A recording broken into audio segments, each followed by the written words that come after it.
Olá, estudantes, tudo bem com vocês? Eu sou a professora Andressa e hoje estaremos vendo a aula de robótica educacional. Sejam todos muito bem-vindos. Vocês lembram que na aula passada nós vimos sobre os meios de transporte? Nós entendemos toda a história, todo o avanço de tecnologia que teve durante os anos e vimos também um pouquinho dos conceitos tecnológicos. Vamos relembrá-los? Acompanhem comigo. Nós temos alavancas, engrenagem, caixa de redução, cremalheiras, estruturas, plano inclinado, polias e correias, rodas e eixos e roldanas. Mas na aula passada nós vimos apenas um pouquinho sobre as estruturas. Então hoje nós iremos retomar um pouco desse conteúdo. Vocês lembram que eu passei um vídeo para vocês explicando sobre as estruturas?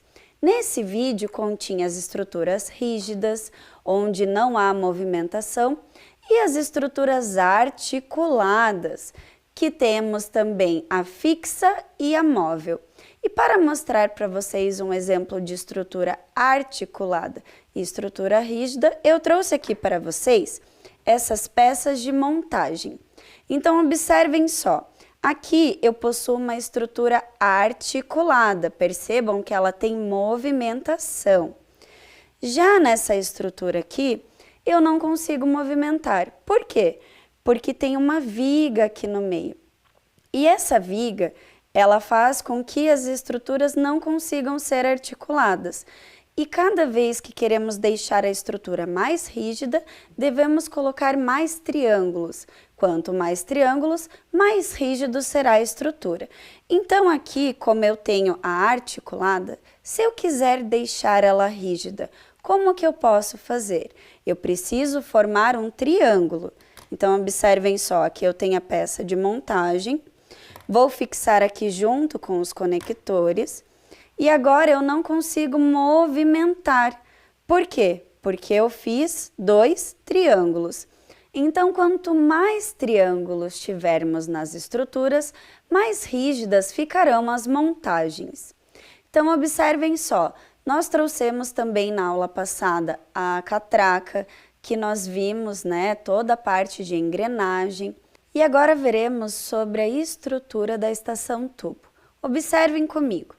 Aqui nós temos a cadeira do cobrador, a catraca, a plataforma onde o ônibus para e desce a outra base para que os passageiros possam transitar. E observem comigo aqui que nós temos uma estrutura circular e aqui embaixo, olhem só, aqui nós possuímos vários o quê? Vários triângulos, onde deixam a estrutura do tubo mais rígida e dá sustentação para esta estrutura. E também podemos dizer que o tubo, ela é uma estrutura articulada fixa. Por quê? Porque a articulada fixa, ela simplesmente realiza um movimento. E qual movimento que a estação tubo realiza? Apenas as portas abrindo e se fechando para que os passageiros possam passar. Mas também nas estações tubos, nós temos uma coisa muito bacana, que é o elevador para pessoas com uso de cadeiras de rodas. E eu trouxe aqui para vocês uma montagem com o kit EV3 para representar esse elevador, uma plataforma de elevação. Vou colocar para cá para ficar mais fácil a visualização. Então, olhem só, aqui nós temos o motor, temos também a plataforma, ó, onde fará toda essa movimentação, eixos, conectores e as vigas. E aqui eu tenho o cérebro do meu kit EV3. Então vamos ver como funciona? Olhem só. Observem que a plataforma se elevou rapidamente. É claro que essa plataforma na estação tubo não se eleva tão rápido igual nós vimos aqui. Então vamos ver de novo? Agora nós iremos ver ela abaixando. E vamos ver novamente ela se erguendo. E eu trouxe também para vocês esta montagem de uma cadeira de rodas. Então observem só, aqui nós utilizamos vigas, também usamos as rodas e os eixos. Viram quantas possibilidades nós podemos fazer com as peças de montagem e com os kits de robótica? Mas dando continuidade à nossa aula, nós iremos ver agora sobre as rodas. Observem lá comigo. A invenção da roda contribuiu para diversos usos de outras ferramentas e abriu possibilidade para construções de diversas coisas. Mas e quando pensamos em rodas? Lembramos do que? Automaticamente, acredito que a primeira coisa que a gente lembra é do carro. E que mais que nós podemos lembrar com as rodas? A bicicleta e também o skate. Mas as rodas estão presentes em diversas outras coisas e acaba passando despercebido no nosso dia a dia. Então vamos ver, observem lá. A origem da roda não é precisa. Os arqueólogos acreditavam que ela surgiu com os povos mesopotâmicos e se espalhou rapidamente pelo mundo todo. A civilização mesopotâmica utilizava a roda para a produção de cerâmica, como vasos e esculturas. Vocês lembram lá na aula da origem da robótica, nós já havíamos falado sobre os povos mesopotâmicos, que foram uma população que habitaram um local entre rios. E ali vocês puderam observar que a roda ela não estava sendo utilizada para algum meio de transporte, mas sim para o artesanato. E antigamente, as pessoas, antes da invenção da roda, as pessoas costumavam arrastar as coisas. Mas depois da invenção, ficou tudo mais fácil de se locomover. E observem lá, a primeira aplicação da roda foi juntamente com o eixo, uma das descobertas mais importantes da história da humanidade. Então, se pararmos para pensar sobre a roda e o eixo, se nós não tivéssemos um eixo, como essa roda iria se comportar? Será que ela iria conseguir conduzir adequadamente um veículo? Não sei se vocês já viram, mas eu vi um tempo atrás um vídeo onde as pessoas entraram dentro da roda e a roda era de trator e elas saíram rolando dentro. O que será que aconteceu com essas rodas? Será que elas tomaram o mesmo sentido? Será que elas foram mais rápido, devagar? E nós vamos ver também o quanto o eixo contribui para tudo isso. As primeiras rodas eram de madeira resistente.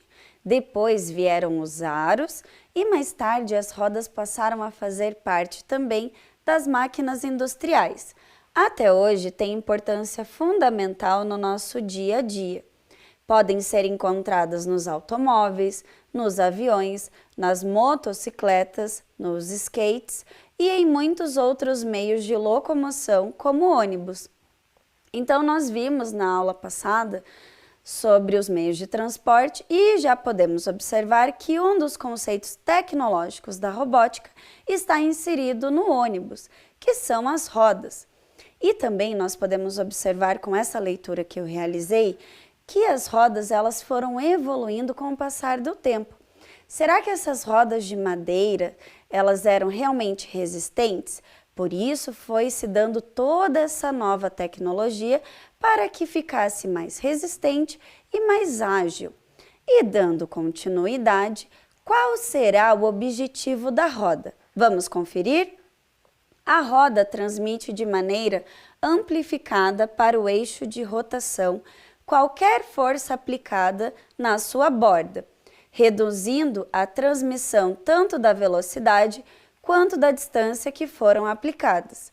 A roda e o eixo servem para várias funções do cotidiano, desde os carros que dirigimos até maçanetas em nossas casas e escritórios.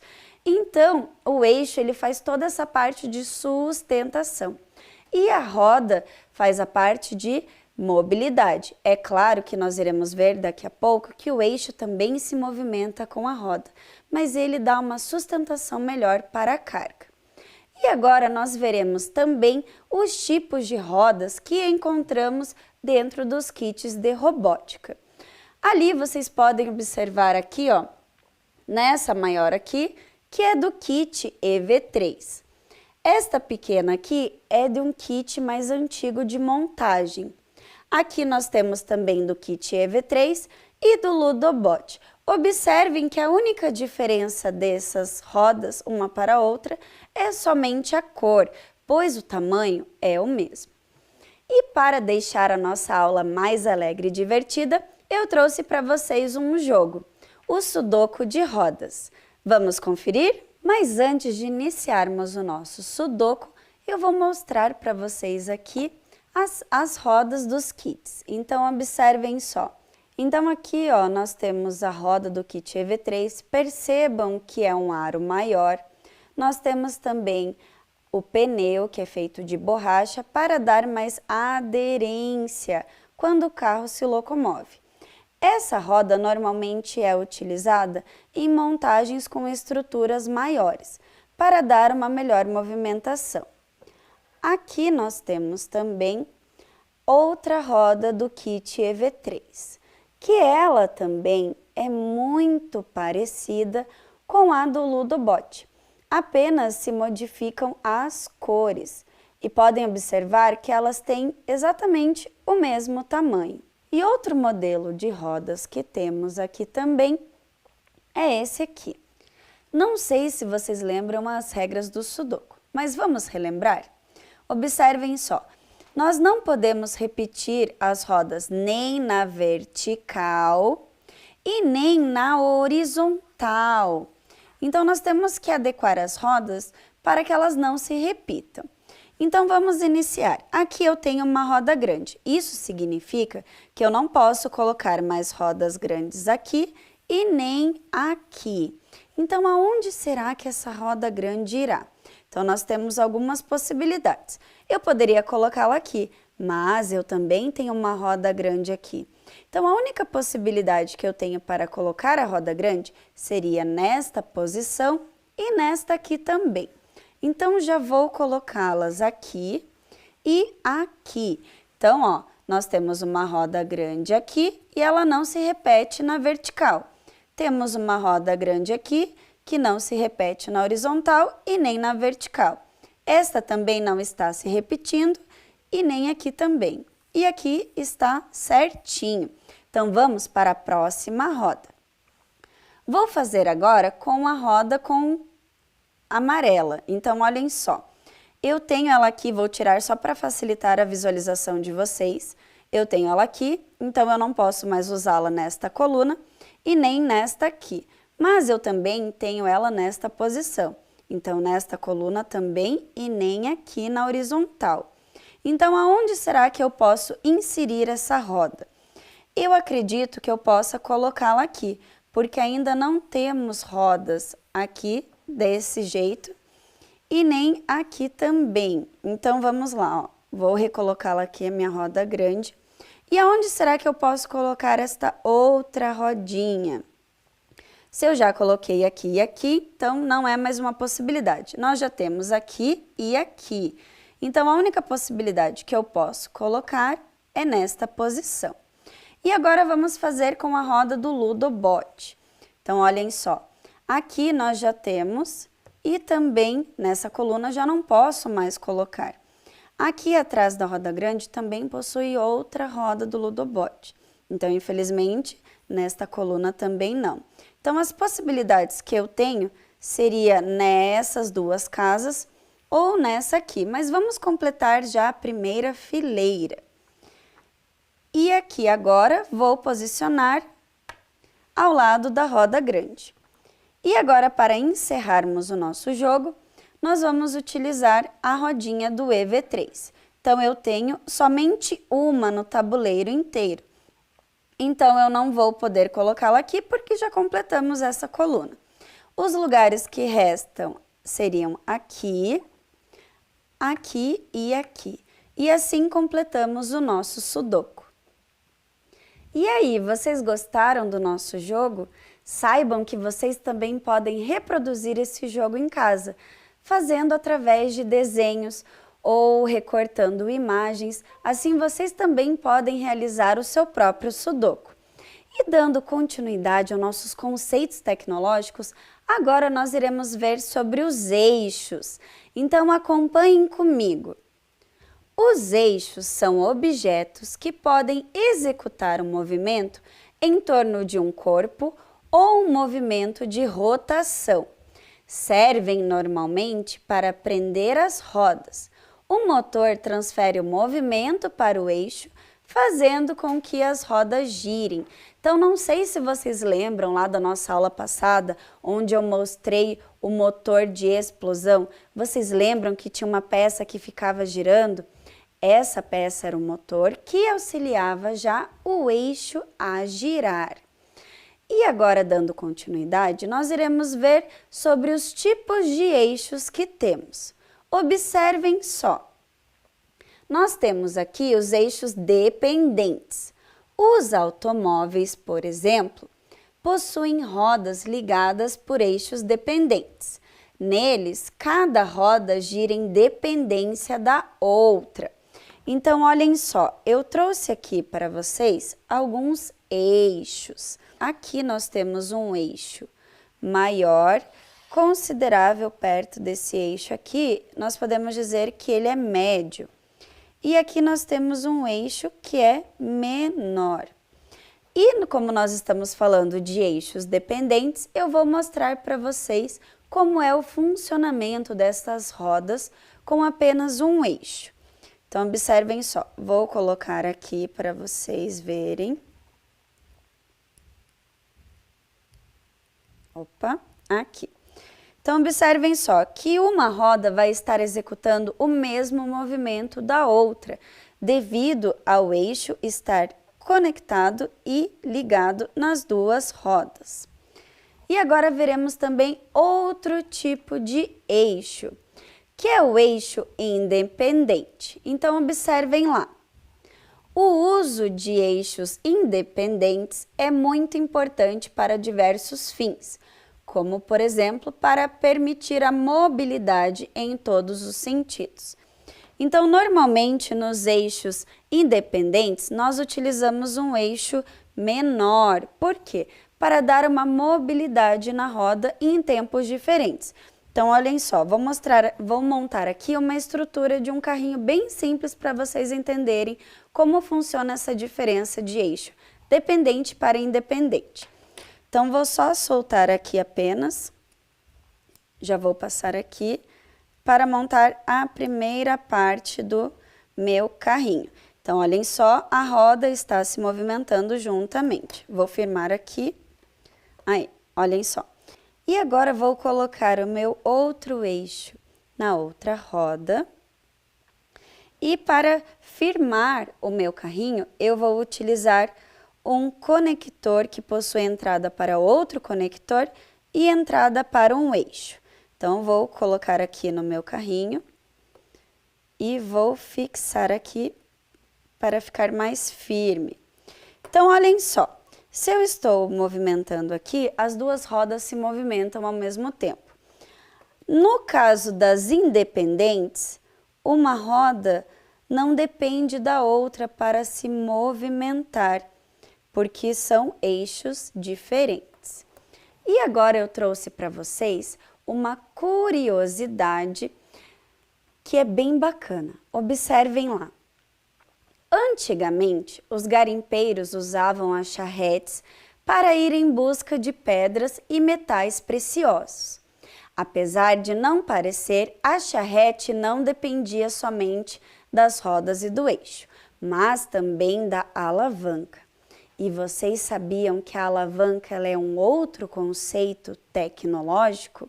Nós vamos entender um pouquinho sobre as rodas e os eixos e também, mais para frente na aula, iremos entender qual é a função da alavanca aqui. Então, observem lá. No caso da charrete, se o conjunto e a roda estivessem mal posicionados, muitos problemas podiam aparecer. Caso o eixo associado às rodas estivesse mais distante do animal, a charrete poderia quebrar-se por causa do peso das rochas e materiais ali depositados. e além de exigir um esforço maior do animal. Então, vocês puderam observar ali na imagem que a roda e o eixo para trás acaba forçando o animal. E não é muito legal, né? Mas vamos ver no próximo slide como que está posicionado esta roda e esse eixo. Então, observem só. Outro problema que poderia acontecer seria o eixo estar muito próximo ao animal. Quando a carga fosse depositada, o animal poderia ser erguido, sem sequer colocar os pés no chão. Então, observem ali que a carroça ela acabou pesando mais do que o animal e o eixo e a roda, posicionados mais próximos, faziam com que o animal se erguesse. E agora nós iremos descobrir qual era o jeito certo onde o eixo e a roda deveriam estar. Então, olhem lá. Assim, um ponto de equilíbrio tinha que ser descoberto para reduzir o esforço do animal e dar-lhe condições de realizar seu trabalho. Essa aplicação de equilíbrio é utilizada até os dias de hoje. No caso dos ônibus e caminhões, quanto maior forem, maior será o número de rodas e eixos necessários. E como nós estávamos falando de meios de transporte, eu trouxe aqui uma imagem para vocês observarem. Então, olhem só, nós podemos ver que as rodas estão distribuídas para que haja um equilíbrio, mas nós conseguimos ver os eixos? Não, né? Nessa foto nós não conseguimos ver, mas eu trouxe aqui novamente essa imagem para vocês observarem aonde estão os eixos e as rodas. Então, olhem lá.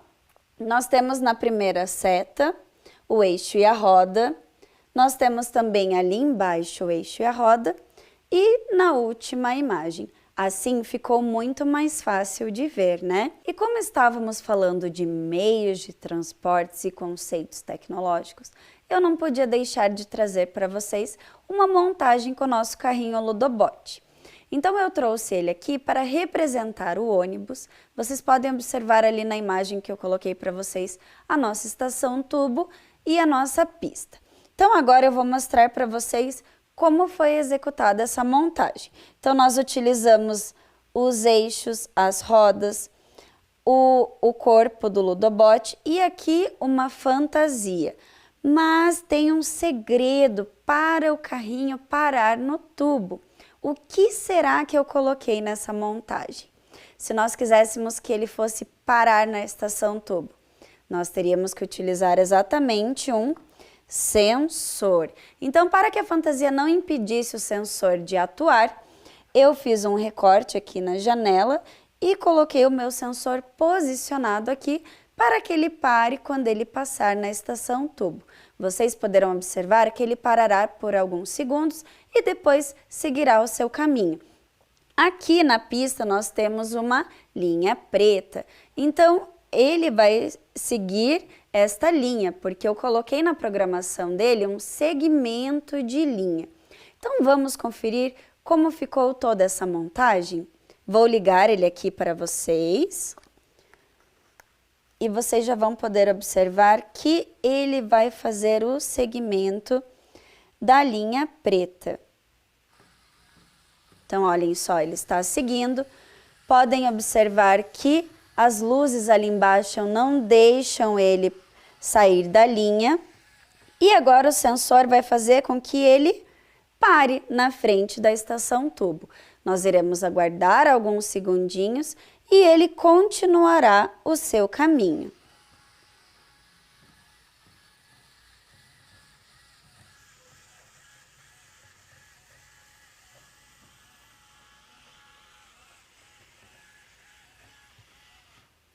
Vocês viram que bacana?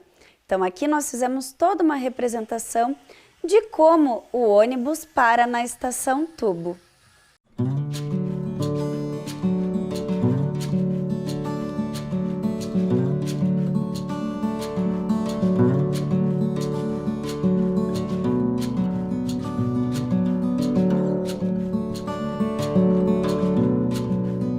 E agora vamos observar o que eu utilizei também nessa montagem para ficar um pouquinho mais fácil de vocês visualizarem. Então ali na nossa primeira setinha, nós temos os eixos e as rodas. Já na segunda seta nós temos a fantasia, nós chamamos de fantasia toda essa estrutura em volta do carrinho, justamente porque ele dá alusão a alguma coisa. Nós temos também ali o sensor de presença, que fez com que o carrinho realmente parasse no tubo, e também nós temos o seguidor de linha. E agora, dando continuidade aos nossos conceitos tecnológicos na robótica, nós vimos sobre estruturas, vimos também sobre eixos e rodas, e como eu havia comentado já um pouquinho com vocês, nós iremos ver sobre as alavancas. Então, observem lá. A alavanca é um dos conceitos tecnológicos mais aplicados por ser o mais simples. O princípio da alavanca foi descoberto por Arquimedes de Siracusa. Ali ao lado vocês podem ver o quê? Vocês lembram o que é isso? Lá na história da robótica, nós vimos que era a bomba parafuso, criada pelo Arquimedes. E ele também era responsável pela fala Eureka. E continuando sobre a alavanca, o Arquimedes, ele percebeu que a força aplicada em uma das extremidades da alavanca, com o intuito de mover um objeto na outra extremidade, é inversamente proporcional à distância do ponto de apoio. Nossa, o que será que ele está querendo dizer com tudo isso? Mas eu vou deixar mais fácil para vocês entenderem. Então, observem aqui, ó. Nós temos exatamente uma porta, certo? Nós podemos dizer aqui é a maçaneta e aqui são as dobradiças. Vocês já tentaram fechar a porta perto das dobradiças? Eu acho que a gente teria que fazer uma força muito maior do que se tentássemos fechar ao lado oposto das dobradiças. E é isso que o Arquimedes está querendo dizer aqui. Ó, que a força aplicada em uma das extremidades da alavanca é inversamente proporcional à distância do ponto de apoio. E o que será que é esse ponto de apoio aqui na porta? Nós podemos dizer que é o batente, aonde o trinco encosta. Mas nós vamos entender um pouquinho mais também sobre esse ponto de apoio. O Arquimedes, ele tem uma frase bem famosa que eu vou realizar a leitura para vocês agora. Deem-me um ponto de apoio e uma alavanca e eu moverei o mundo. Nós iremos entender melhor como que isso poderia acontecer. É claro que o Arquimedes não estava se referindo ao mundo de verdade, mas ele quis representar o mundo porque é uma coisa muito grande. E a alavanca, ela é constituída por 3 elementos. Vamos ver? Força potente, que é o FP, é exercida com o objetivo de mover o objeto. A força resistente, que é o FR, é o peso do objeto que se pretende movimentar.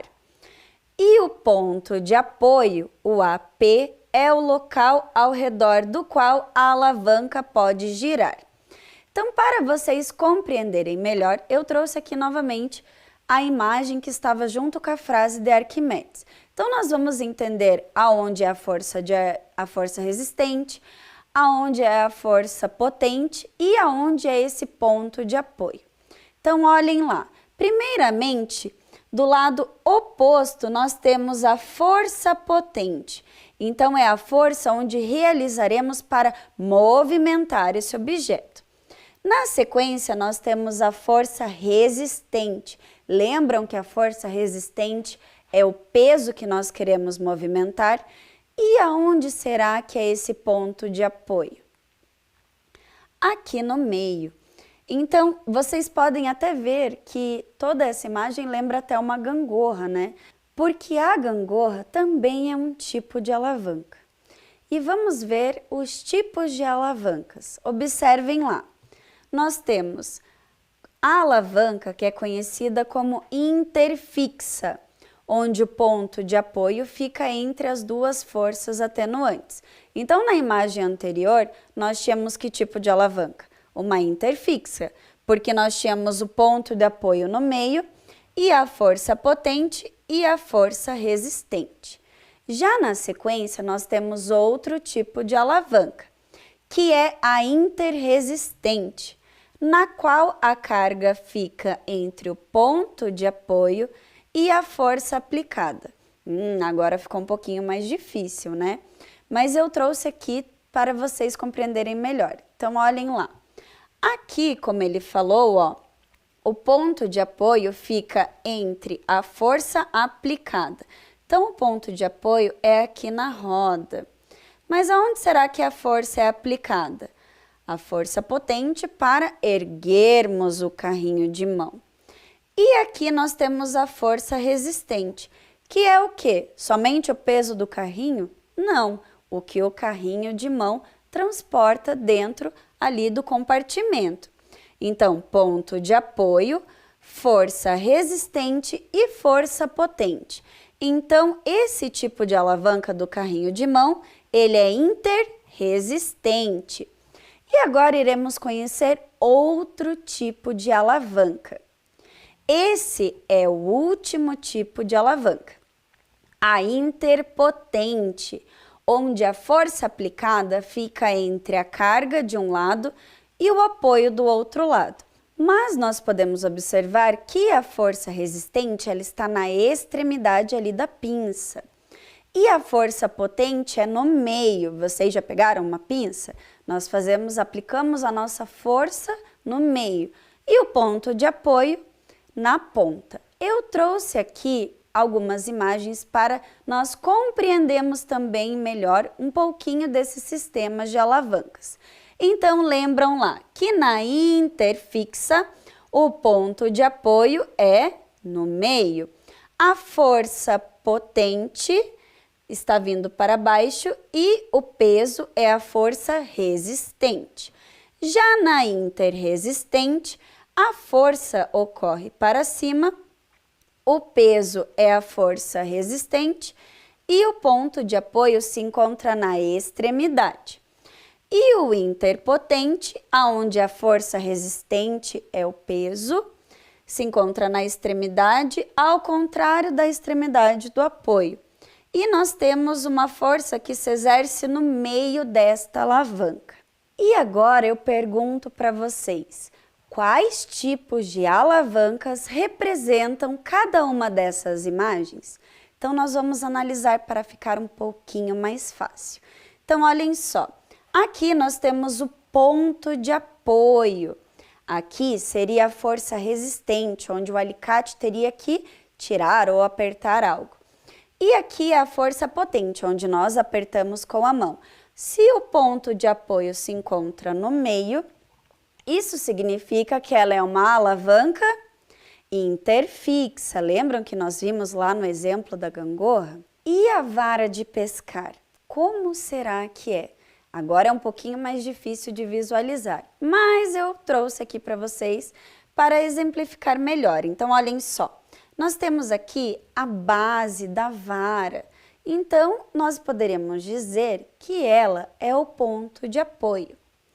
E o molinete é onde nós realizamos a força para fisgar o peixe. Então, nós temos aqui a força potente. E o anzol é a nossa força resistente. Caso algum peixe pegue o anzol, ficará sendo o peso, né? A força que irá resistir. E aqui nós executaremos a força potente. Então, nesse caso aqui, a vara de pescar, ela é um tipo de alavanca interpotente. E agora nós temos esse último objeto. Você sabe o que é? Você já viu? Ele é um quebra-nozes. E nós vamos ver aonde estão o ponto de apoio, a força resistente e a força potente. Então, nós podemos ver aqui, ó, que o ponto de apoio está na ponta do quebra-nozes. Aqui já é a força resistente, aonde ficará a noz. E aqui a força potente. Então, esse tipo de alavanca é uma alavanca interresistente. E eu trouxe aqui também exemplos para vocês verem no concreto como funcionam essas alavancas e suas forças, como também os pontos de apoio. Então, eu trouxe para vocês aqui os exemplos no concreto. Então, olhem só, aqui eu construí um carrinho de mão com as minhas peças de montar, exatamente para nós verificarmos aonde nós temos a força potente, a força resistente e o ponto de apoio. Nós já podemos observar que o ponto de apoio se encontra aqui na ponta. A nossa força resistente seria o peso, ó, a carga que o carrinho de mão está carregando. E a nossa força potente é a força que eu vou fazer para cima, para que o carrinho se movimente. Agora, nós iremos observar também a tesoura. A tesoura, ela também é um tipo de alavanca. Então, olhem só, aqui nós temos o ponto de apoio, aqui no meio, ó. Aqui nós temos a força resistente, que é onde eu vou cortar o meu papel. E aqui a força potente, onde eu realizo a força para a tesoura executar o seu movimento. E por último, nós temos o peso. Esse peso aqui, ele possui 2 quilos.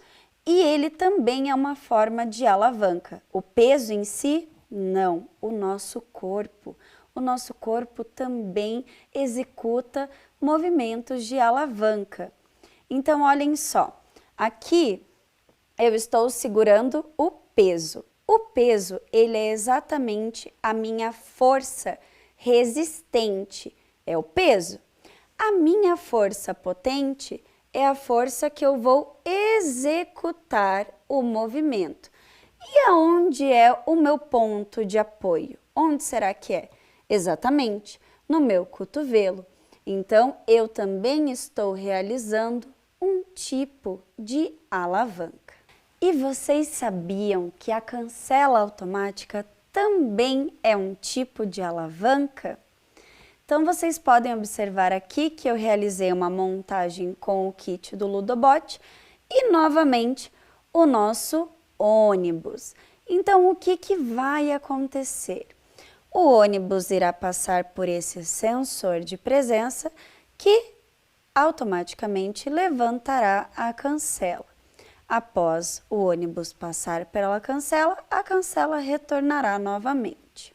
Mas para entendermos um pouquinho sobre as alavancas e onde identificamos as partes das alavancas na cancela automática, vocês vão perceber que a base da cancela é exatamente o ponto de apoio. A força resistente é exatamente a cancela e a força potente é o motor, onde fará com que a cancela se erga. Então, eu vou ligar aqui o meu Ludobot.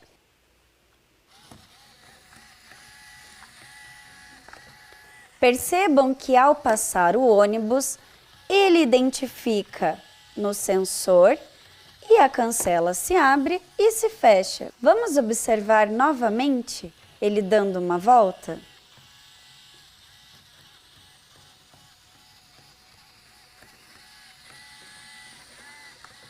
Vejam que bacana, né? Então, devido ao meu sensor de presença, a cancela realizou esse movimento. Aqui eu apenas montei uma estrutura para que desse um pequeno apoio à cancela. Então, aqui nós temos, ó, o sensor, que faz com que a cancela suba e desça. Nós possuímos aqui também nessa montagem o eixo, a engrenagem, nós temos aqui os cabos, temos também as vigas, conectores, para que toda essa estrutura fosse realmente montada. Então, vou ajeitar aqui novamente, ó. Vou colocar desta forma para vocês visualizarem melhor. Então, toda vez que eu passar o meu dedo no sensor de presença, a cancela se levantará. Ao tirar, a cancela abaixa. E agora, se você quiser mandar alguma foto, algum material que você produziu em casa que está relacionado à robótica, você pode mandar para este e-mail: robotica@curitiba.pr.gov.br. Eu vou ficando por aqui e até a próxima aula. Espero que vocês tenham gostado. Tchau!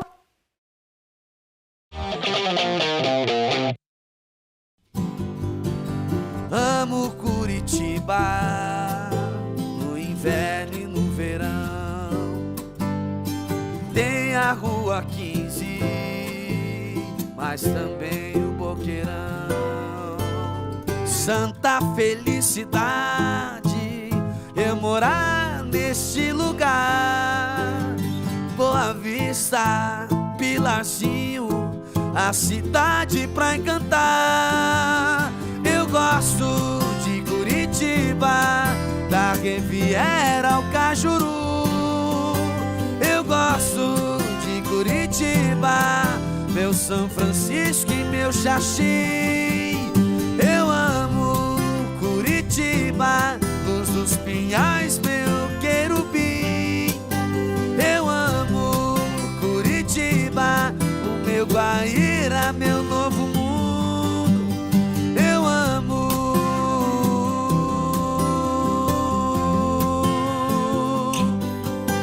Curitiba.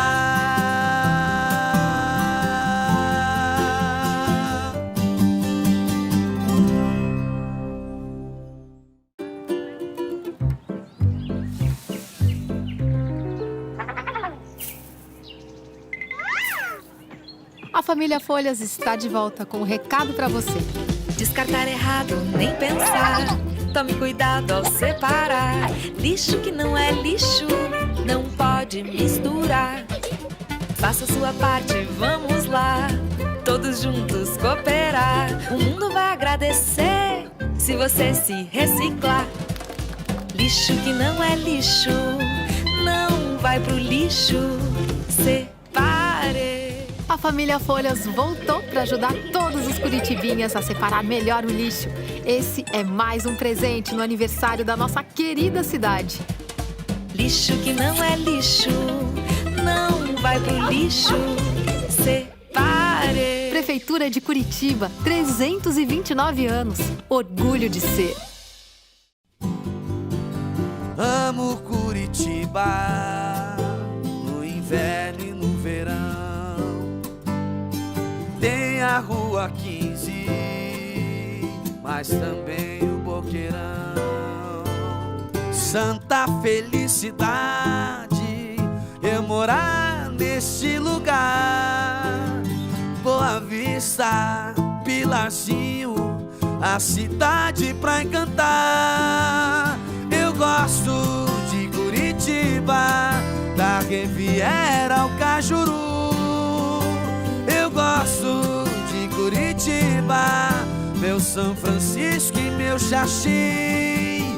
Eu amo Curitiba, Luz dos Pinhais, meu querubim. Eu amo Curitiba, o meu Guaíra, meu novo mundo. Eu amo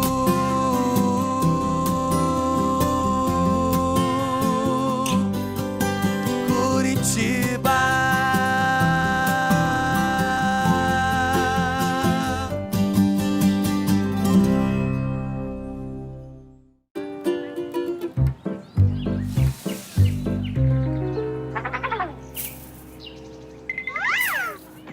A família Folhas está de volta com um recado para você. Descartar errado, nem pensar. Tome cuidado ao separar. Lixo que não é lixo, não pode misturar. Faça a sua parte, vamos lá. Todos juntos cooperar. O mundo vai agradecer se você se reciclar. Lixo que não é lixo, não vai pro lixo. Separe. A família Folhas voltou para ajudar todos os curitibinhas a separar melhor o lixo. Esse é mais um presente no aniversário da nossa querida cidade. Lixo que não é lixo, não vai pro lixo. Separe. Prefeitura de Curitiba, 329 anos. Orgulho de ser.